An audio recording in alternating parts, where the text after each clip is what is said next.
கர்த்தருடைய நாமத்திற்கு மகிமை உண்டாவதாக. மதுரை விசுவாச பாப்டிஸ்ட் ஊழியங்கள் வழங்கும் மகிமையான வாழ்வு என்ற நிகழ்ச்சிக்கு உங்கள் யாவரையும் நாங்கள் அன்புடன் வரவேற்கிறோம். நிச்சயமாக இந்த நிகழ்ச்சியானது உங்களுடைய வாழ்விற்கு பிரயோஜனமாக இருக்கும்.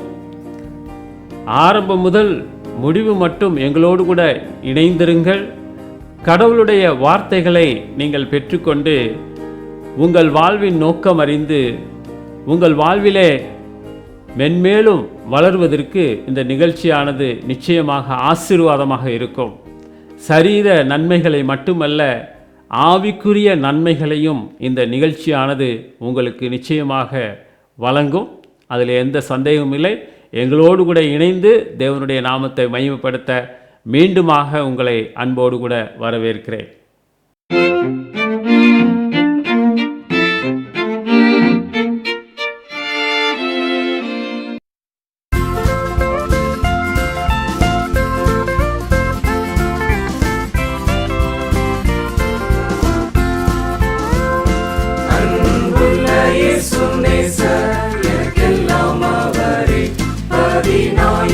பேர்களில் சிறந்தவர் அவர், பள்ளத்தாக்கின் லீலி எனதெல்லாம் அவரே, என் ஆத்துமத்தின் பிராணநாயகர். தூக்கத்தில் என் ஆறுதல், துன்பத்தில் எனதின்பம், என் கவலைகள் எல்லாம் தாங்குவார். அவர் பள்ளத்தாக்கின் லீலி, அவர் காலை வெடிவெள்ளி, 10,000 பேர்களில் சிறந்தவர்.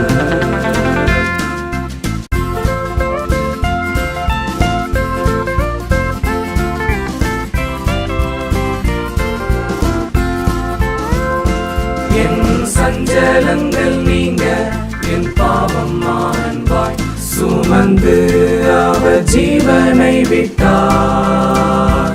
நான் யாவையும் வெறுத்தேன், மீட்பதற்காய் அவர் ஒரு போதும் கைவிட மாட்டார்.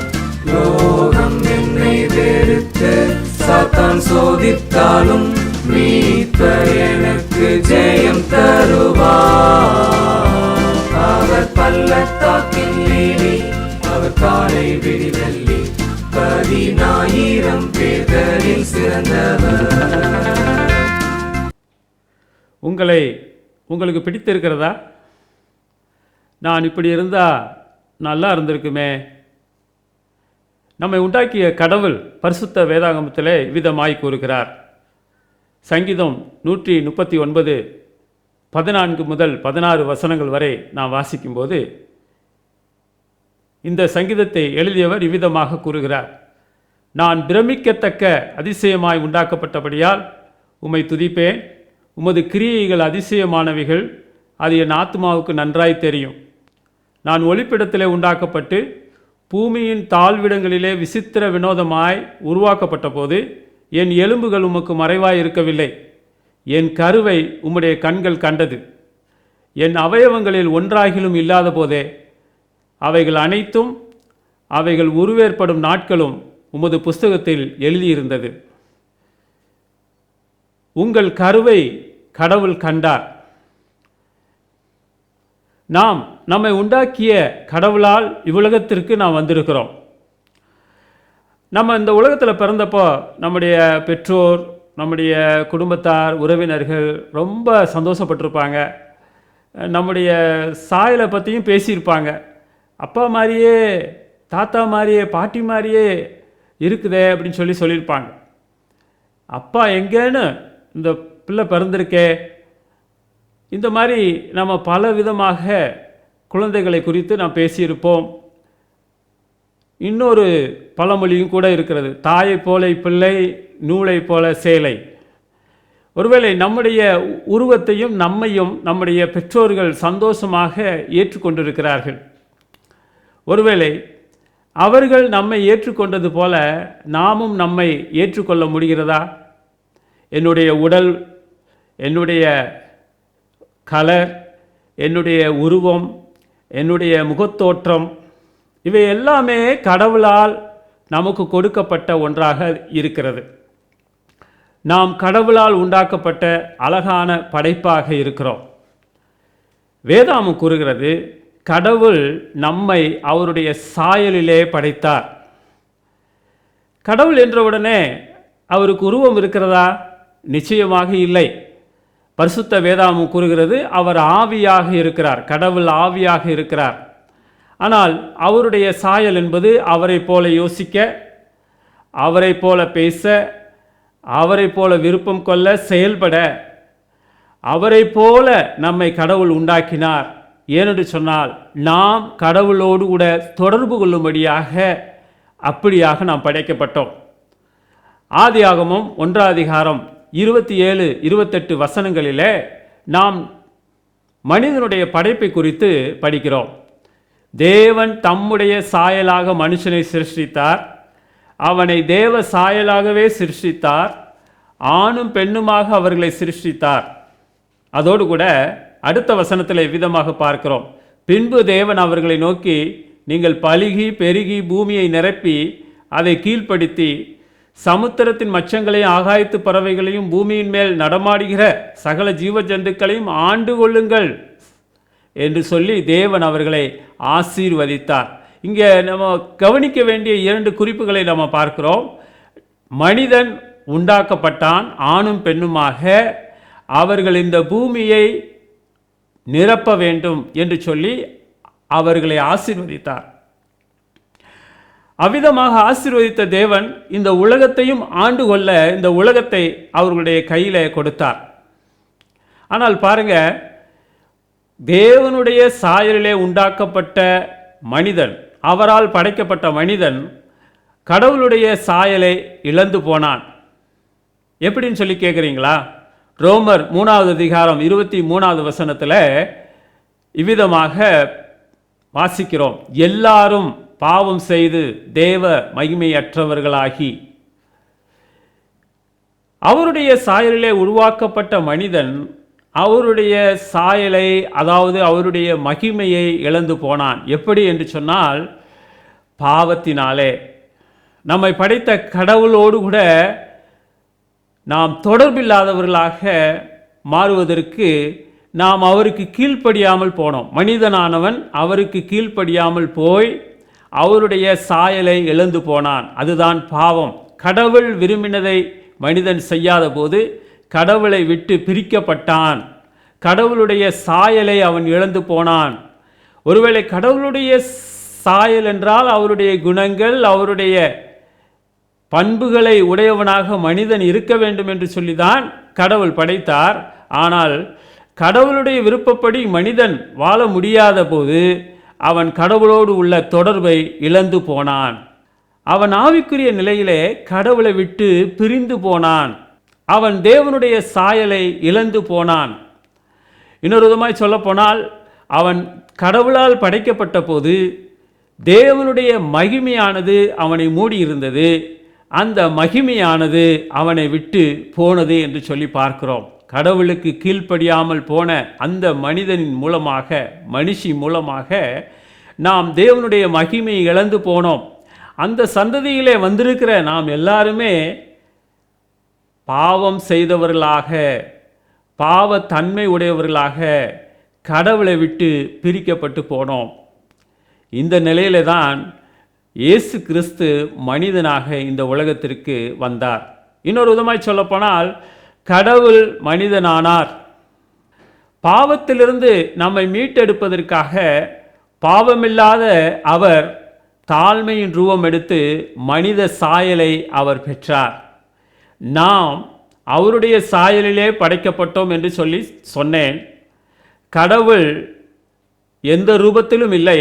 ஆனால் நம்முடைய சாயலை மீட்டெடுப்பதற்காக, பாவத்தினாலே நாம் இழந்து போன அந்த மகிமையை நமக்கு மீண்டும் கொடுப்பதற்காக அவரே நம்முடைய சாயலை பெற்றார். அவர் மனிதனாக இந்த பூமிக்கு வந்தார். எபிரேயர் 2:14-15 வசனங்களிலே இவ்விதமாய் வாசிக்கிறோம். ஆதலால் பிள்ளைகள் மாம்சத்தையும் இரத்தத்தையும் உடையவர்களாய் இருக்க அவரும் அவர்களைப் போல மாம்சத்தையும் இரத்தத்தையும் உடையவரானார்.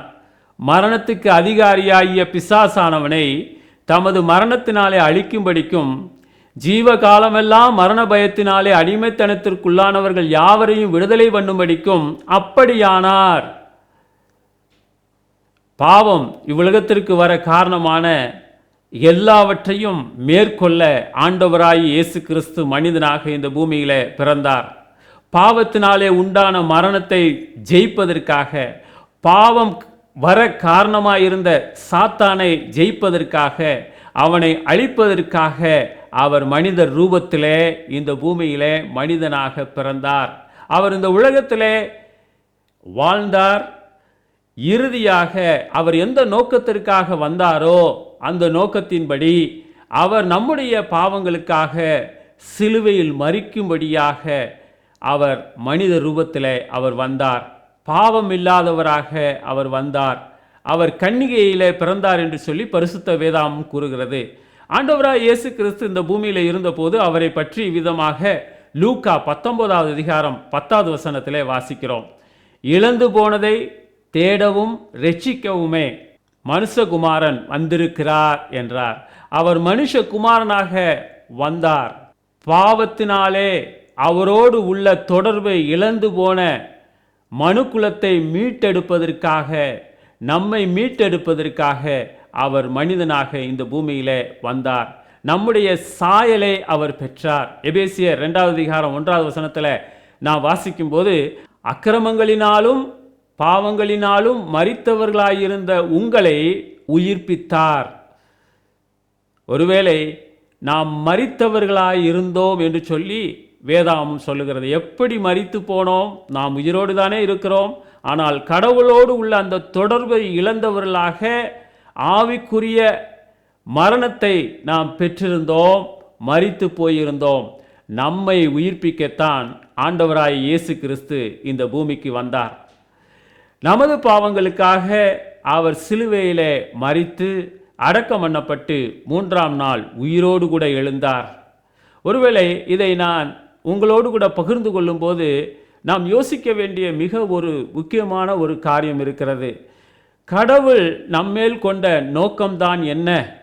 நமது வாழ்வில் கடவுளின் நோக்கம் என்ன என்று சொல்லி நாம் பார்க்கும்போது, நம்முடைய பாவத்தை நீக்கி அதற்கான நிவர்த்தியை அவர் சிலுவையிலே செய்து மீண்டுமாக தேவ சாயலை, அவரது சாயலை, மகிமையை நமக்கு கொடுப்பதற்கு அவர் விருப்பம் கொண்டார். இதற்காகத்தான் சிலுவையிலே எல்லாவற்றையும் அவர் செய்து முடித்தார். ஒருவேளை இந்த காரியத்தை குறித்து நாம் சிந்திக்கும்போது, ஏன் இதை கடவுள் செய்ய வேண்டும்? எனக்கும் கடவுளுக்கும் தொடர்பு இருக்கிறதா? இருக்கிறது. நான் சொன்னேன் ஆதியிலே, இந்த செய்தியானது ஆரம்பிக்கும் போது சொன்னேன், நம்முடைய கருவை கண்கள் கண்டது. நமது ஒவ்வொரு உறுப்புகளும் உண்டாகும் அந்த நாளானது அவருடைய புத்தகத்தில் எழுதப்பட்டு இருக்கிறது என்று சொல்லி நம்ம பார்த்தோம். நம்ம ஒவ்வொருவர் மேலும் தேவன் கரிசனை உள்ளவராய் இருக்கிறார். நம்மை அவர் நேசிக்கிறார். நம்முடைய வாழ்க்கையை மாற்ற அவர் விரும்புகிறார். நம்முடைய பாவத்தை போக்கி நமக்கு ஒரு அர்த்தமுள்ள வாழ்வை கொடுக்க அவர் ஆயத்தமாய் இருக்கிறார். பாருங்க, நம்ம இந்த உலகத்தில் பிறக்கிறதுக்கு முன்னாடி எந்த பெற்றோருக்கு நாம் பிறக்க வேண்டும் என்பதை அவர் அறிந்திருந்தார். எந்த கலரிலே, எந்த உருவத்திலே, எந்த சாயலிலே நாம் இருக்க வேண்டும் என்பதை கடவுள் முன்னமே அறிந்து எல்லாவற்றையும் அவர் குறித்திருக்கிறார். ஆனால் அவருடைய முக்கியமான விருப்பம் என்ன தெரியுமா? ரோமர் 8வது அதிகாரம் 29-30 வசனங்களிலே நாம் வாசிக்கிறோம்.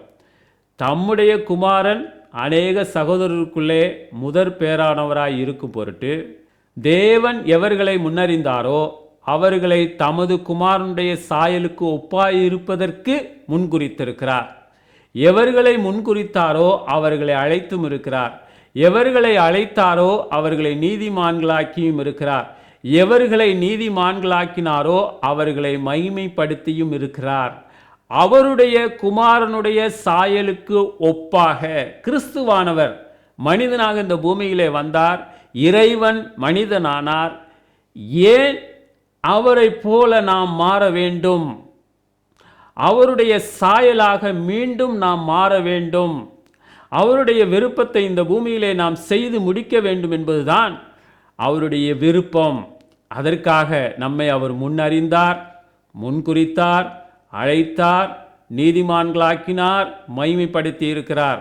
இது எல்லாம் இப்போ அவர் யோசித்து செய்யலை, முன்னாடியே இதையெல்லாம் அவர் திட்டம் செய்து நமக்கான மீட்பின் காரியத்தை அவர் செய்து முடித்திருக்கிறார். ஆக நம்முடைய வாழ்வின் பிரதான நோக்கம் என்ன? நம்முடைய அல்டிமேட் கோல் என்ன? அவருடைய குமாரனின் சாயலுக்கு ஒப்பாக நாம் மாற வேண்டும். அதற்கு முன்னாடியே அவர் திட்டம் வைத்திருந்தார். அவரை போல நாம் மீண்டும் மாற வேண்டும். கிறிஸ்துவை போல பரிசுத்த வாழ்வை நாம் பெற வேண்டும். மீண்டுமாக நம்மை உண்டாக்கிய கடவுளோடு கூட நாம் ஐக்கியம் கொண்டு நம்முடைய வாழ்வின் நோக்கம்தான் என்ன என்பதை நாம் அறிந்து கொள்ள வேண்டும். அது மாத்திரமல்ல, ஒருவேளை இந்த காரியத்தை நான் சொல்லும்போது பலவிதத்திலே நீங்கள் யோசித்து கொண்டிருக்கலாம். உங்களுடைய வாழ்வின் நோக்கம்தான் என்ன என்பது உங்களுடைய மனதிலே ஓடிக்கொண்டிருக்கலாம்.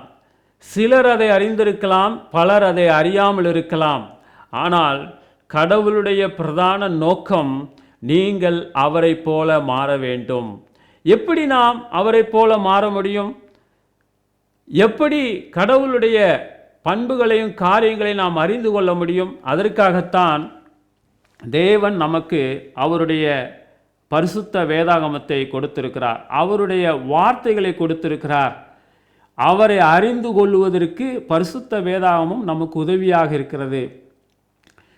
அது மாத்திரமல்ல, இதை அறியும் போது கடவுள் யார், எதற்காக நம்மை உண்டாக்கினார், நம்முடைய வாழ்வின் நோக்கம் என்ன, நாம் எங்கே தவறி இருக்கிறோம் என்பதையெல்லாம் நாம் அறிந்து கொண்டு சரியான நோக்கத்தை நாம் அறிந்து அவரை போல நாம் மாறுவதற்காக அவர் எல்லாவற்றையும் செய்து முடித்தார். சங்கீதம் 103:14 வாசிக்கிறோம், நம்முடைய உருவம் இன்னதென்று அவர் அறிவார், நாம் மண்ணென்று நினைவு கூறுகிறார். ஒருவேளை நம்முடைய உருவத்தை அவர் அறிந்திருக்கிறார், நம்மை உண்டாக்கிய அவர் நம்மை நன்றாகவே அறிந்திருக்கிறார். நாம் மண்ணிலிருந்து உண்டாக்கப்பட்டவர்கள், ஆனால் கடவுளுடைய சாயல் என்பதை அவர் அறிந்தவராயிருக்கிறார். உங்களுடைய உருவத்தை குறித்து நீங்கள் சிந்திக்கும்போது, உங்களுடைய சாயலை குறித்து சிந்திக்கும்போது, ஒருவேளை உங்களுக்கு உங்களுடைய உருவத்தை பிடிக்கலாம், பிடிக்காமலும் கூட இருக்கலாம். ஆனால் கடவுள் நம்மை உண்டாக்கிய போது ஜீவ ஆத்துமாவை நமக்குள்ளே ஊதி இருக்கிறார்.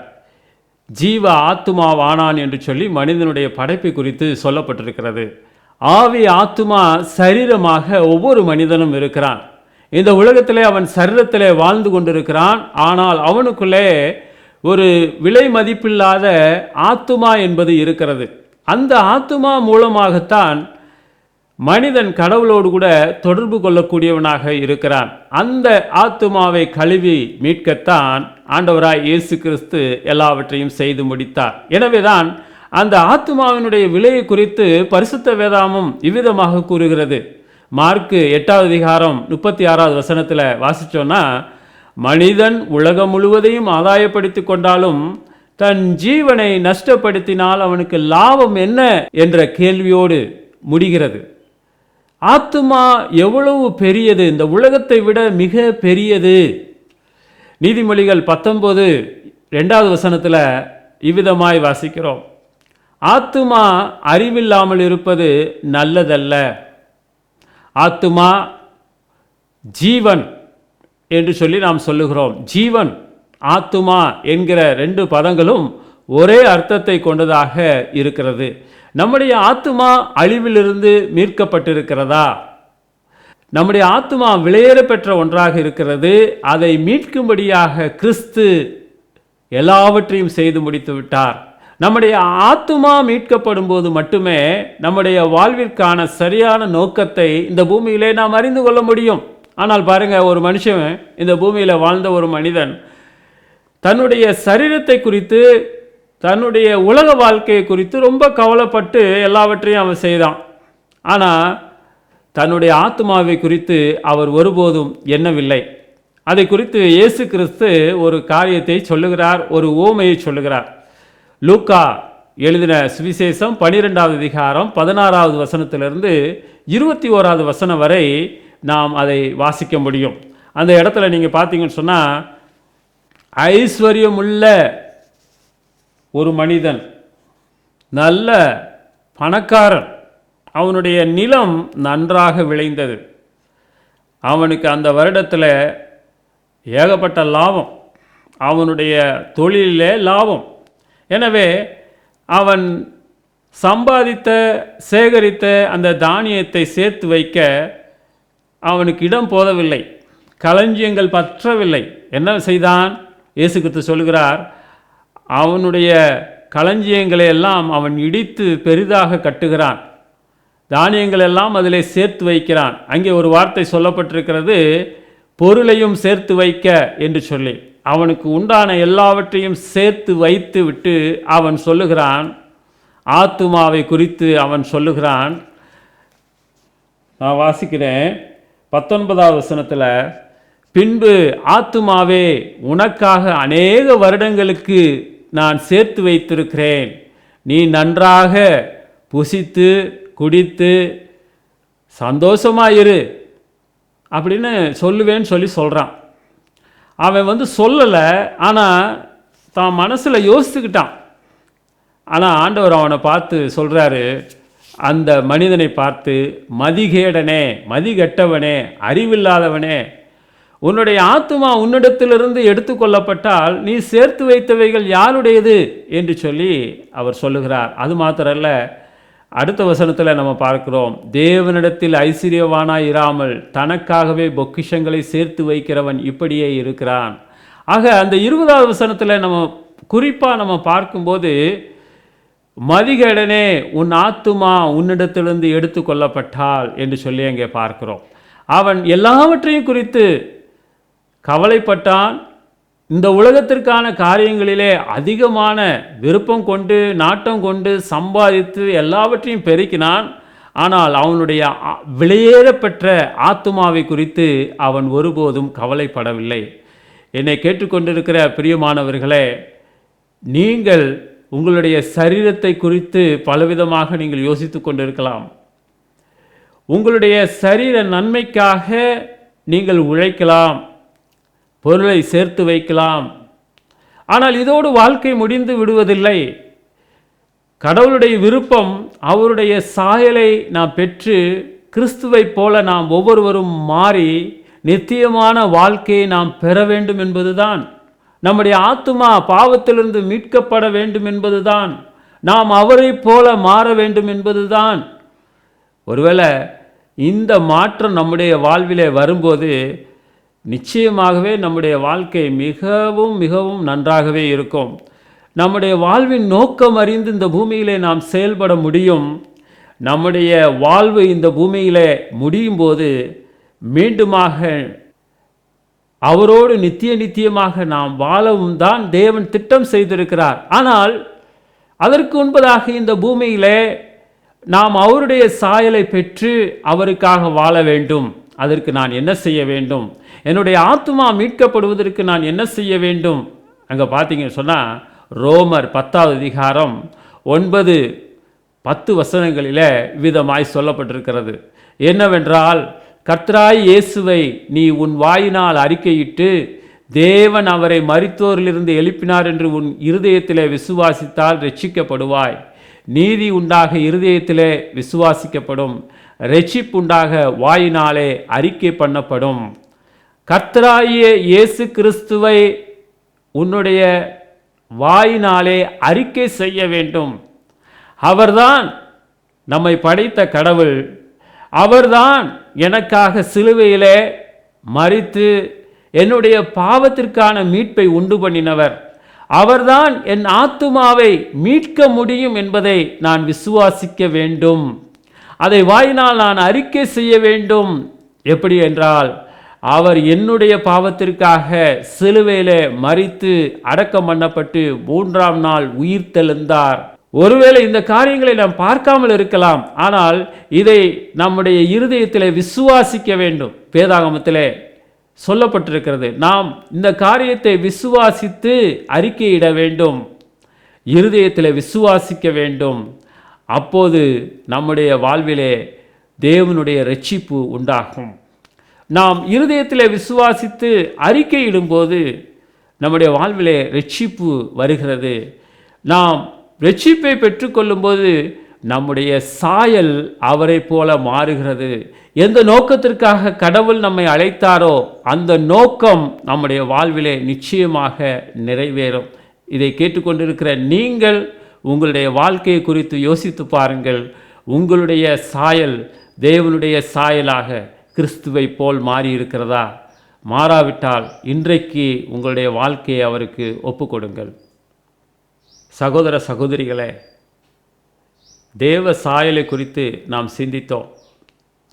உங்களுடைய வாழ்விலே அந்த சாயல் உள்ளதா?